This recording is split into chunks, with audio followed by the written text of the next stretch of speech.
ಗೆ ಬೆರಳು ತೋರಿಸಿ ಅವ್ರು ಮಾಡಲಿಲ್ಲ ಇವ್ರು ಮಾಡಲಿಲ್ಲ ಅಂತ ಹೇಳುವಂಥದ್ದು ಇರುತ್ತೆ. ಬಟ್ ಈ ಸಿನಿಮಾ ನಾನು ಮುಗಿಯುವವರೆಗೂ ಯಾರ ಮೇಲೂ ಕಂಪ್ಲೇಂಟ್ಸು ಕೇಳಿಲ್ಲ. ಹಾಗಾಗಿ ನಮ್ಗೆ ತುಂಬ ಖುಷಿಯಾಗಿದೆ. ಇವತ್ತು ನಾವು ಜಸ್ಟ್ ಅದೊಂದು ಮೇಕಿಂಗ್ ಗ್ಲಿಮ್ಸ್ ತೋರಿಸಿದ್ದೀವಿ. ಸದ್ಯದಲ್ಲಿ ಅದರ ಬಿಡುಗಡೆ ಮತ್ತು ಧ್ವನಿ ಸರಳಿ ಬಿಡುಗಡೆ ಪ್ರೆಸ್ ಮೀಟನ್ನು ಆಯೋಜನೆ ಮಾಡ್ತೀವಿ. ತಾವೆಲ್ಲರೂ ಅವಾಗೂ ಬರಬೇಕು, ಹೀಗೆ ಸಪೋರ್ಟ್ ಮಾಡಬೇಕು ಅಂತ ರಿಕ್ವೆಸ್ಟ್ ಮಾಡ್ತೀನಿ. ತುಂಬ ಧನ್ಯವಾದಗಳು. ತುಂಬ ವರ್ಷದ ಪರಿಚಯ ಇದೆ ಸರ್ಗೂ ನಮಗೂ.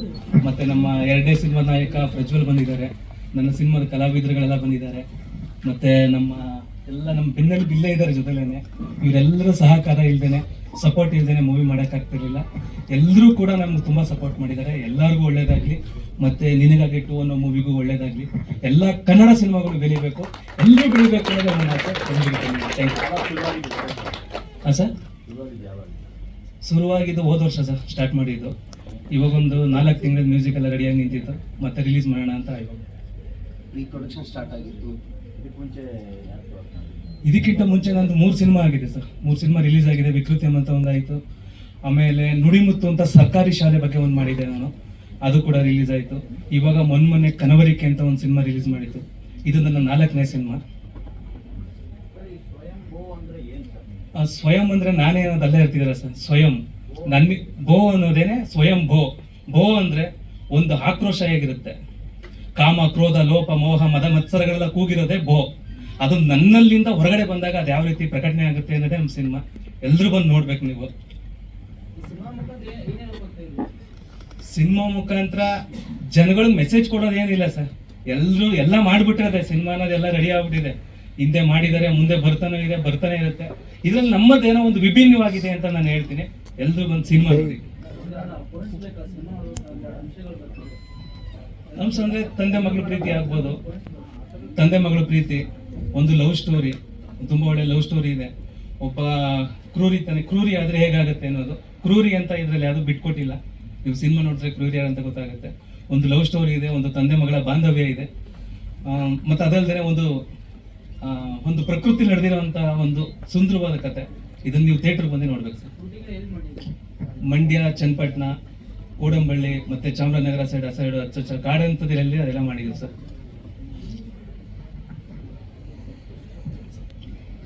ಆಗ ಒಂದು ಆಕ್ಸಿಡೆಂಟ್ ಆಗಿ ಆಕ್ಚುಲಿ ನುಡಿಮುತ್ತು ಚಿತ್ರದಲ್ಲಿ ನಾನು ಆಕ್ಟ್ ಮಾಡಿದ್ದೆ. ಈ ಚಿತ್ರದಲ್ಲಿ ಇದಾದ್ಮೇಲೆ ನನಗೆ ಸಡನ್ಲಿ ಒಂದು ಅವಕಾಶ ಬಂದಿತ್ತು. ನನಗೊಂದು ಪ್ರೊಮೋ ಶೂಟಲ್ಲಿ ಲೀಡ್ ರೋಲ್ ಆಗಿ ಮಾಡಬೇಕು ಅಂತ ಒಂದು ಪ್ರೊಮೋ ಶೂಟ್ ತೆಗೆದ್ರು ಇವರು.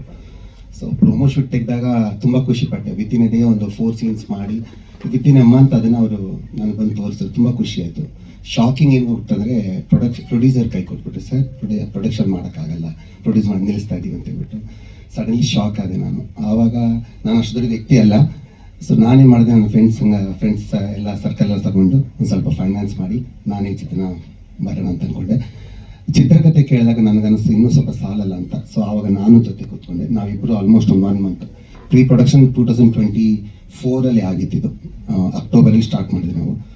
ಡಿಸೆಂಬರಷ್ಟಲ್ಲಿ ಸ್ಕ್ರೀನ್ ಪ್ಲೇ ಎಲ್ಲ ಮುಗಿಸ್ಬಿಟ್ಟು ಜನವರಿ ನಾವು 13ನೇ ತಾರೀಕು ಇದನ್ನು ಸ್ಟಾರ್ಟ್ ಮಾಡಿದ್ವಿ. ಸೊ ಹಾಗೆ ನಮ್ಮ ಚಿತ್ರ ಸ್ಟಾರ್ಟ್ ಆಗಿತ್ತು. ಸೊ ತುಂಬ ಚೆನ್ನಾಗಿದೆ. ಒಂದು ಇನ್ಸ್ಪೆಕ್ಟರ್ ರೋಲ್.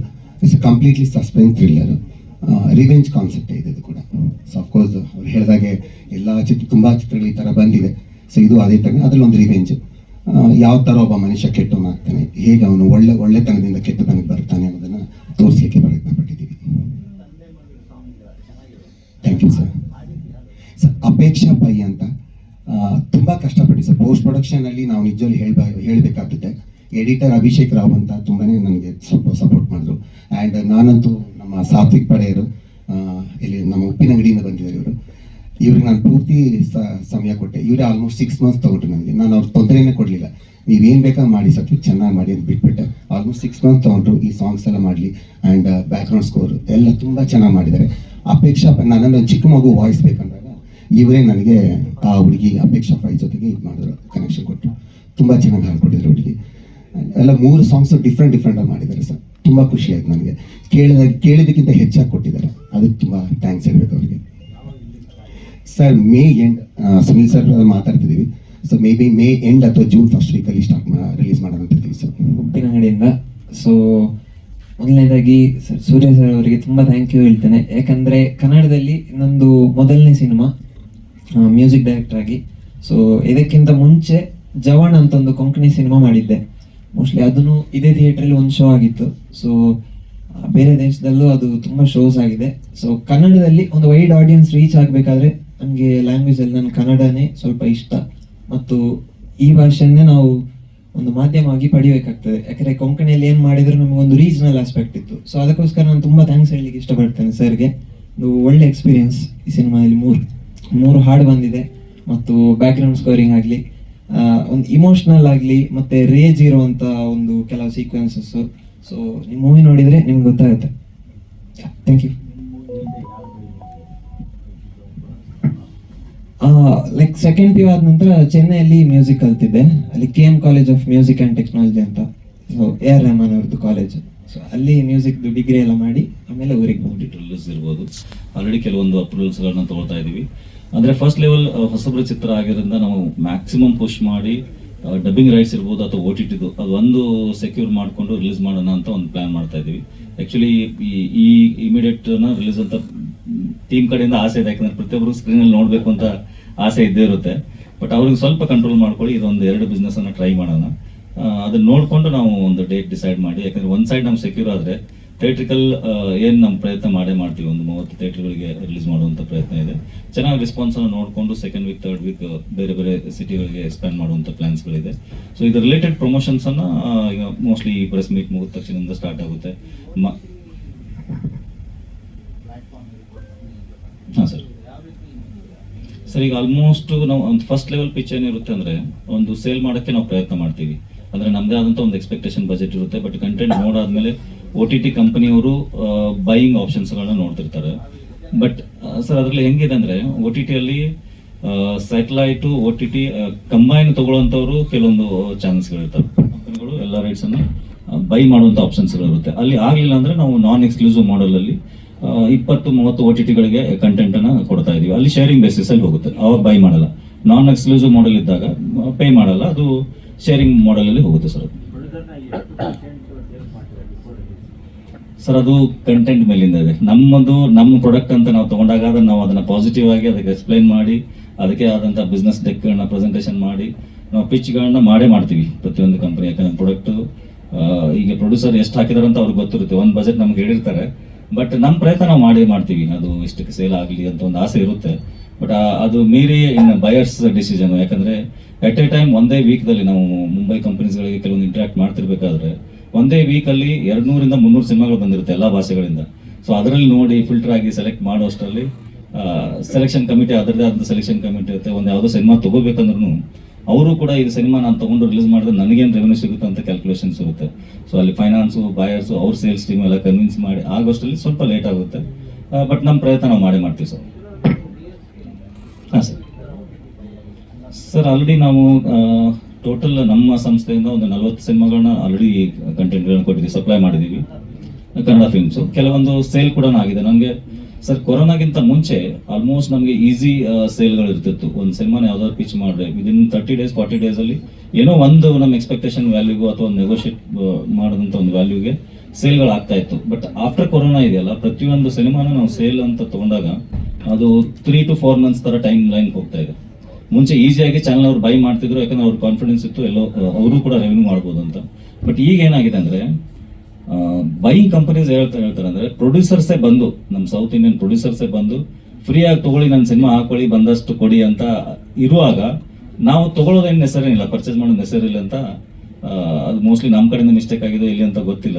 ಯಾಕಂದ್ರೆ ನಾವೇ ಅವ್ರಿಗೆ ಫ್ರೀಯಾಗಿ ಕೊಡ್ತಾ ಇದ್ದೀವಿ ಸರ್, ಹಾಕಿ ನನ್ನ ಸಿನಿಮಾ. ಯಾಕೆ ನಮ್ಗೆ ಆಸೆ ಇದೆ ನಮ್ಮ ಸಿನಿಮಾ ಒಂದು 20 OTTಲಿ ಬರಬೇಕು, 30 OTTಲಿ ಬರಬೇಕು ಅಥವಾ ದೊಡ್ಡ OTTಲಿ ಬರಬೇಕು ಅಂತ ಆಸೆಯಿಂದ ನಾವು ಅದನ್ನು ಕಂಟೆಂಟ್ ಕೊಡ್ತಾ ಇದ್ದೀವಿ. ಆಮೇಲೆ ನಮಗೆ ತಾಳ್ಮೆ ಹೋಗ್ಬಿಟ್ಟಿದೆ, ನಾನು ಇಷ್ಟು ದಿನ ವೇಟ್ ಮಾಡೋಕ್ಕಾಗಲ್ಲ, ನನ್ನ ಸಿನಿಮಾ ಬರಬೇಕು, ಬೇಗನೆ ಬರಬೇಕು ಅಂತ. ಹಾಗಾಗಿ ಕಂಪನಿಗಳಿಗೆ ಈಗ ಈಸಿ ಆಗಿದೆ, ಅವರು ಶೇರಿಂಗ್ ಬೇಸಿಸ್ ಕೊಡ್ತೀರಾ ಅಂದರೆ ನಾವು ಕೊಡೋಕೆ ರೆಡಿ ಇರ್ತೀವಿ. ಸೊ ಹಾಗಾಗಿ ಜಾಸ್ತಿ ಶೇರಿಂಗ್ ಬೇಸಿಸ್ ಹೋಗ್ತಾ ಇದೆ. ಕೊರೋನಾಗಿಂತ ಮುಂಚೆ ಸೇಲ್ ಮಾಡಿದ್ದೀವಿ ತುಂಬ ಡಬ್ಬಿಂಗ್ ರೇಟ್ಸ್. ಅದೇ ರೀತಿ ನಮ್ಮ ನಿರ್ಮಾಪಕ ಅನ್ನದಾತರು ಅವರು ಕೂಡ ಬಹಳ ಚೆನ್ನಾಗಿ ಸಹಕಾರ ಮಾಡಿದ್ದಾರೆ. ಅದೆಲ್ಲದಕ್ಕಿಂತ ಮೀರಿ ನಮ್ಮ ಸುರೇಶ್ ಅಣ್ಣ ಅವ್ರದ್ದು ಪಾತ್ರ ಅಂತೂ ನಿಜವಾಗ್ಲೂ ನಾನು ಸುಮಾರು ಅವರು ಡಬ್ಬಿಂಗಲ್ಲಿ ನೋಡಬೇಕಾದ್ರೆ ನಿಜವಾಗ್ಲೂ ಅಣ್ಣ ಇದು ಯಾವುದೂ ಮುಖಸ್ತುತಿ ಹೇಳ್ತಾ ಇಲ್ಲ, ನಿಮಗೆ ಈ ಸಲ ರಾಜ್ಯ ಪ್ರಶಸ್ತಿ ಬರುತ್ತೆ ಅಣ್ಣ. ನಿಜವಾಗ್ಲೂ ಭಾಳ ಚೆನ್ನಾಗಿ ಮಾಡಿದ್ದಾರೆ. ಡಬ್ಬಿಂಗಲ್ಲಿ ನನಗೆ ಶಾಕ್ ಆಗೋಯ್ತು. ಮೊನ್ನೆ ತಾನೇ ಕೋಟಿಗೊಬ್ಬ ನೋಡಿದೆ ಅಣ್ಣ, ನೀವಿರೋದು 2 ಸೀನ್ ಇದ್ದೀರಿ, ಜನ ಎಲ್ಲ ಚಪ್ಪಾಳೆ ಹೊಡಿತಾ ಇದ್ರು ಪ್ರಸನ್ನ ಥಿಯೇಟರ್. ಭಾಳ ಖುಷಿ ಆಯ್ತು ಅಣ್ಣ, ನಿಮ್ಮ ಜೊತೆಯಲ್ಲಿ ಕೆಲಸ ಮಾಡೋದು ಭಾಳ ಖುಷಿ ಆಯಿತು, ಹೆಮ್ಮೆ ಆಯಿತು. ನಿಮ್ಮಂಥವ್ರ ಜೊತೆ ನಾವು ದೇಶಕ್ಕಾದ ಬಂದು ನಿಮ್ಮಂಥವ್ರ ಜೊತೆಲಿ ಒಂದು ಪಾತ್ರ ಮಾಡ್ಬೋದು ಅಂತ ಅನಿಸ್ತು ನನಗೆ. Thank you very much. ಹಾಗೆ ಸುನಿಲ್ ಕುಂಬಾರ್ ಸರ್ ಅವರು ಅಷ್ಟೇ ತುಂಬ ಚೆನ್ನಾಗಿ ಮುಂದಿನ ದಿನಗಳಲ್ಲಿ ಅವರು ನಮ್ಮ ಸಿನಿಮಾನು ಕೂಡ ಅವರು ಡಿಸ್ಟ್ರಿಬ್ಯೂಟ್ ಮಾಡೋದಕ್ಕೆಲ್ಲನೂ ಒಪ್ಕೊಂಡಿರ್ತಾರೆ. ಭಾಳ ಖುಷಿ ಆಯಿತು. ಹಾಗೆ ನಮ್ಮ ಪ್ರೀತಿಯ ಜಯಂತ್ ಸರ್ ಅವರು ನಿಜವಾಗ್ಲೂ ಅವರು ಒಳ್ಳೆ ನಮ್ಮ ಕನ್ನಡದ ಹೋರಾಟಗಾರರು, ಮೊನ್ನೆ ಒಳ್ಳೆ ಕಾರ್ಯಕ್ರಮವನ್ನು ಮಾಡಿದ್ರು. ಮುಂದಿನ ದಿನಗಳಲ್ಲಿ ನಮ್ಮ ಸಿನಿಮಾಗೆ ನೀವು ಸಹಕಾರ ಮಾಡ್ತೀರಿ ಅಂತ ಅಂದ್ಕೊಂಡಿದ್ದೀವಿ. Thank you. ನನಗೊಂದು ಒಳ್ಳೆ ಪಾತ್ರ ಕೊಟ್ಟಿದ್ದೀರ ಡೈರೆಕ್ಟರ್ ಸರ್. ನಾನು ಮಗ ಅಂತನಲ್ಲ, ಅವರು ಒಳ್ಳೆ ಪಾತ್ರ ಕೊಟ್ಟಿದ್ದಕ್ಕೆ ನಾನು ಅವ್ರಿಗೆ ಚಿರಋಣಿಯಾಗಿರ್ತೀನಿ. Thank you very much. Swayambhu ಸಿನಿಮಾದ ನಿರ್ದೇಶಕರು ಕಾರ್ತಿಕ್ ರಾಮ್, ಸೂರ್ಯ ಮತ್ತು ಶ್ರೀನಾಥ್ ಮತ್ತೆಲ್ಲ ತಂತ್ರಜ್ಞರು, ಇದಕ್ಕಿಂತ ಮುಂಚೆ ನಿನಗಾಗಿ ಈ ಸಿನಿಮಾದ ಟ್ರೈಲರ್ ಮತ್ತೊಂದೆಲ್ಲ ಲಾಂಚ್ ಆಗಿದೆ ಮತ್ತು ಮಾತಾಡಿದರೆ ನಿರ್ಮಾಪಕರು, ವಿತರಕರು ಸುನೀಲ್ ಅವರು ಮತ್ತು ನಿರ್ದೇಶಕರು, ನಾಯಕ ನಟರು ಎಲ್ರಿಗೂ ನಮಸ್ಕರಿಸ್ತಾ ಒಂದೆರಡು ಮಾತಾಡೋಕ್ಕೆ ಇಚ್ಛೆಪಡ್ತೀನಿ. ಸ್ವಯಂಭೂ ಒಂದು ಸಾಂದರ್ಭಿಕ ಸನ್ನಿವೇಶಗಳನ್ನು ತೆಗೆದುಕೊಂಡು ಒಂದು ಸಸ್ಪೆನ್ಸ್ ಥ್ರಿಲ್ಲರ್ ಮರ್ಡರ್ ಮಿಸ್ಟ್ರಿ ಮಾಡಿದ್ದಾರೆ. ಸಂದೇಶ ಅಂತಂದರೆ ಮನುಷ್ಯನ ಮನೋಧರ್ಮ ಯಾವ ರೀತಿ ಬದಲಾವಣೆ ಆಗುತ್ತೆ, ಸಾಮಾನ್ಯ ಮನುಷ್ಯ ಯಾವ ರೀತಿ ಕ್ರೌರ್ಯ ವ್ಯಕ್ತಪಡಿಸ್ತೇನೆ ಅಂತ ಅನ್ನೋ ಒಂದು ಸಿನಿಮಾ ಭಾಳ ಚೆನ್ನಾಗಿ ಮಾಡಿದ್ದಾರೆ. ಯಾಕೆಂದರೆ ಅವರು, ನಾನು ಪೂರ್ತಿ ಸಿನಿಮಾ ನೋಡಿಲ್ಲ, ನಾನು ಡಬ್ಬಿಂಗ್ ಮಾಡುವಾಗ ನೋಡಿದ್ದಷ್ಟೇ, ಮತ್ತು ನಾವು ಕೆಲಸ ಮಾಡುವಾಗ ನಮ್ಮ ಸೀನ್ಗಳನ್ನ ಮಾನಿಟರ್ನಲ್ಲಿ ನೋಡಿದ್ದಷ್ಟೇ. ನನ್ನನ್ನು ಭಾಳ ಚೆನ್ನಾಗಿ ನೋಡಿಕೊಂಡ್ರು. ಭಾಳ ಪ್ರೀತಿಯಿಂದ ನನ್ನ ಮನೆಗೆ ಬಂದು ಕತೆ ಹೇಳಿ ಒಪ್ಪಿಸ್ಕೊಂಡು ಮಂಡ್ಯದ ಸುತ್ತಮುತ್ತ ಹಗಲು ರಾತ್ರಿ ಕೆಲಸ ಮಾಡಿದ್ವಿ. ಅಂತಂದರೆ ರಾತ್ರಿ ಲೇಟಾಗೂ ಕೆಲಸ ಮಾಡಿದ್ವಿ. ಆ ಸಂದರ್ಭದಲ್ಲಿ ನನಗೊಂದು ಸ್ವಲ್ಪ ಆರೋಗ್ಯ ಸ್ಥಿತಿ ಚೆನ್ನಾಗಿಲ್ಲ, ಬಟ್ ಆದರೂ ಕೂಡ ನನ್ನನ್ನು ಭಾಳ ಚೆನ್ನಾಗಿ ನೋಡಿಕೊಂಡು ಸೂರ್ಯ ಅವರಂತೂ ನನ್ನ ಪಕ್ಕದಲ್ಲೇ ಇರ್ತಿದ್ರು. ನನ್ನಲ್ಲಿ ಇರೋವಂಥ ಒಂದು ಪ್ರತಿಭೆನ ಆಚೆಗೆ ತೆಗೆದ್ರು. ಸಾಕಷ್ಟು ಸಿನಿಮಾಗಳಲ್ಲಿ ಪಾತ್ರಗಳನ್ನು ಮಾಡಿದ್ದೀನಿ, ಒಳ್ಳೊಳ್ಳೆ ಪಾತ್ರಗಳನ್ನು. ಜೊತೆಗೆ ಇದು ಕೂಡ ನನಗೆ ಒಂದು ಖುಷಿ ಕೊಟ್ಟಂಥ ಪಾತ್ರ. ಸಿನಿಮಾ ಚೆನ್ನಾಗಿ ಮೂಡಿ ಬಂದಿದೆ ಅಂತ ನಾನು ತಿಳ್ಕೊಂಡಿದ್ದೀನಿ. ಅದು ತೆರೆ ಮೇಲೆ ಬಂದಾಗ ಜನ ಎಷ್ಟು ಮಟ್ಟಿಗೆ ಇಷ್ಟಪಟ್ಟು ಅದು ಮಾರ್ಕೆಟ್ ಆಗಿ ಈ ಚಿತ್ರಕ್ಕೆ ಯಶಸ್ಸು ಸಿಕ್ಕಿ ಎಲ್ರಿಗೂ ಹೆಸರು ಬಂದು OTTನಲ್ಲಿ ಔಟ್ರೇಟ್ಗೆ ಮಾರಾಟ ಆದರೆ ನಿರ್ಮಾಪಕರು ಹುಡ್ಕೋತಾರೆ. ಶೇರಿಂಗಲ್ಲಿ ದುಡ್ಡು ಯಾವಾಗ ಬರುತ್ತೋ ಏನೋ ಗೊತ್ತಿಲ್ಲ, ಅದು ಕೂಡ ಅಡ್ಗೋಡೆ ಮೇಲೆ ದೀಪ ಇಟ್ಟಂಗೆ ಅಂತ ಅಂದ್ಬಿಟ್ಟು ಸಾಕಷ್ಟು ಜನ ಹೇಳ್ತಾ ಇದ್ದಾರೆ. ಗೊತ್ತಿಲ್ಲ ಏನು ಅಂತ. ಕೆಲವರು ದುಡ್ಡು ಬಂದ್ಬಿಟ್ಟದ್ದು ಸುನೀಲ್ ಅವರ ಪ್ರಯತ್ನದಿಂದ, ಸುನೀಲ್ ಅವರು ಮುಂದೆ ನಿಂತಿರೋದ್ರಿಂದ ಅದು ಬೇಗ ಜೋಬ್ ತುಂಬಿಸ್ಬೋದು ಅಂತ ನನ್ನ ಅನಿಸಿಕೆ. ಜೋಬ್ ತುಂಬಿಸ್ಲಿ, ಇನ್ನೂ ಹೆಚ್ಚಿನ ಚಿತ್ರಗಳನ್ನು ಮಾಡೋದಕ್ಕೆ ಅವಕಾಶ ಸಿಗಲಿ, ಎಲ್ರಿಗೂ ಆ ಉತ್ಸಾಹ ನಿರಂತರವಾಗಿರಲಿ, ಮುಂದುವರಿಲಿ ಅಂತ ನಾನು ಹೇಳೋದಕ್ಕೆ ಇಚ್ಛೆ ಪಡ್ತೀನಿ. ಎಲ್ಲರೂ ಸಿನಿಮಾಗೆ ಪ್ರೋತ್ಸಾಹ ಕೊಡಿ. ಮಾಧ್ಯಮ ಮಿತ್ರರು, ಸಿನಿಮಾ ಬೆಳೆಸುವಂಥದ್ದು ಕೂಡ ನಿಮ್ಮಲ್ಲಿ ಒಂದು ಭಾಗ ಆಗಿರುತ್ತೆ. ನೀವು ಕೂಡ ಒಂದು ವಿಮರ್ಶೆ ಸಿನಿಮಾ ಬಗ್ಗೆ ಜನನ ಚಿತ್ರಮಂದಿರಕ್ಕೆ ಕರ್ಕೊಂಡು ಬರುವಂಥದ್ದಕ್ಕೆ ಒಂದು ದಾರಿದೀಪವಾಗುತ್ತೆ. ಜೊತೆಗೆ ಏನು ಅಂತಂದರೆ ಕನ್ನಡದ ಸಂಘಟನೆಗಳು, ನಮ್ಮ ಗೆಳೆಯರು ಬಂದಿದ್ದಾರೆ ಸಂಘಟನೆಯ ಪರವಾಗಿ. ನಾನು ಕೇಳ್ಕೊಳ್ಳೋದಿಷ್ಟೇ, ಭಾಷೆಯ ಪರವಾಗಿ ಎಷ್ಟು ಹೋರಾಟ ಮಾಡ್ತಿರೋ, ಸಿನಿಮಾ ಕೂಡ ಭಾಷೆಯ ಇನ್ನೊಂದು ಹಂತ, ಮೆಟ್ಟಿಲು. ಒಂದು ಭಾಷೆಯಲ್ಲಿ ಬರ್ತಕ್ಕಂಥ ಸಾಹಿತ್ಯ ಕೃತಿಯನ್ನು ವೈಭವೀಕರಿಸೋದು ಸಿನಿಮಾ ಮಾಧ್ಯಮದ ಒಂದು ಅಳಿಲು ಸೇವೆ ಅಂತ ನಾನು ತಿಳ್ಕೊತೀನಿ. ಸಿನಿಮಾದ ಮೂಲಕ ಆ ಭಾಷೆ ಬೆಳವಣಿಗೆ ಆಗುತ್ತೆ.